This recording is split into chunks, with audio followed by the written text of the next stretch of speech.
What do you look for when hiring?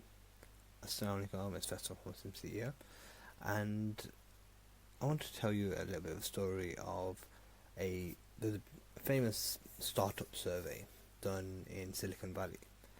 And what they sort of interviewed or did a survey of all of the kind of big successful startups, and they sort of monitored different things. Okay, so first of all, like, why are you recruiting and what are you looking for, and then also they monitored these people who they surveyed for the next sort of 5 or 10 years. I can't remember how long it was, and the results were quite interesting. What they've discovered, right, is that there were three different types of hire. Obviously this is a summary, but there's three different types of hire. The first was the professional. So this is like, if you think about people who need a coder, but this is like, if you what skills do you need for the job, and then recruiting accordingly, right? So as I said, like, you need someone as a software programmer or a coder or something, you would hire specifically for this particular type of software, etc.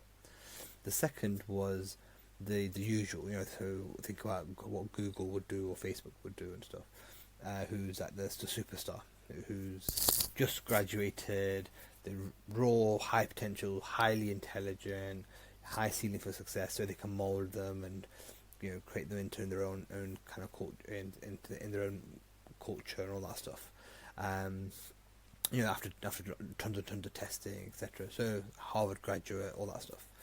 And then there's a third type. The third type was more centered around commitment, or are they a good fit for our culture? So it's very personality driven, looking at their types and all that stuff. And then they went on to like monitor performance and length of stay and all this stuff. So which of the three do you think did the best? Obviously, most people would probably think, oh yeah, it's probably the graduate. They're obviously got the most potential and the most intelligent stuff. But actually, it was the person who was recruited who was the right fit from a culture perspective. And so it's quite interesting because most people sort of they would, first of all, everyone's preference would probably be, okay, let me find a young graduate who I can mold, or they'd say, oh, you know what, this is quite a high position, I need to find someone who's got the right skills. So it's very skills driven, or they're very grades or intelligence driven. And culture seems to be a thing that they throw in afterwards. Oh yeah, okay, and then when they get in, we'll make them fit.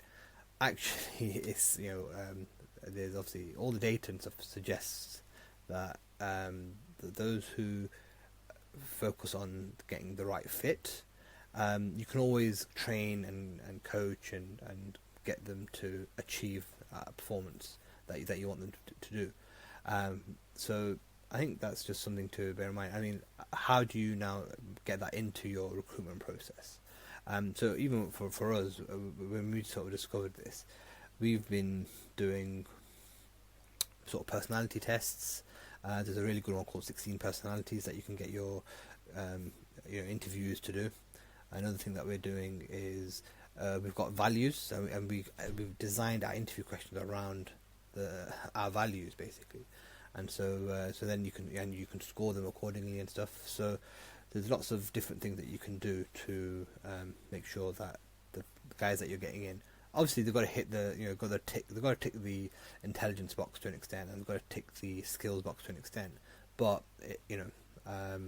at least this way you're prioritizing the right things and not just the things that everyone else does.